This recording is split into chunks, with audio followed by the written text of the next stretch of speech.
Every mortal on Tanaka likes Christmas a lot. But Asmodeus, who lives just in the ninth layer of hell, of the material plane, did not. Asmodeus hated Christmas, the whole Christmas season.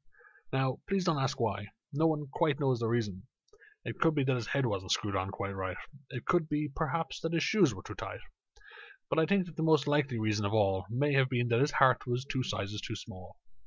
But whatever the reason, his heart or his shoes, he stood there on Christmas Eve, hating the mortals, staring down from his palace with a dour, devilish frown, at the warm-lighted windows below in their plane.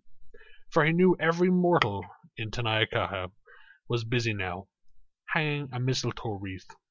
And they're hanging their stockings, he snarled with a sneer. Tomorrow is Christmas, it's practically here. Then he growled with his devilish fingers nervously drumming. I must find a way to keep Christmas from coming. For tomorrow he knew all the mortal girls and boys would wake up bright and early, then rush for their toys. And then, oh the noise, noise. That's one thing he hated, the noise. Noise. Then the mortals, young and old, would sit down to a feast, and they'd feast, oh they'd feast. Feast. They would start on mortal pudding and rare dwarven roast, which was something Asmodeus couldn't stand in the least. And then they'd do something he liked least of all.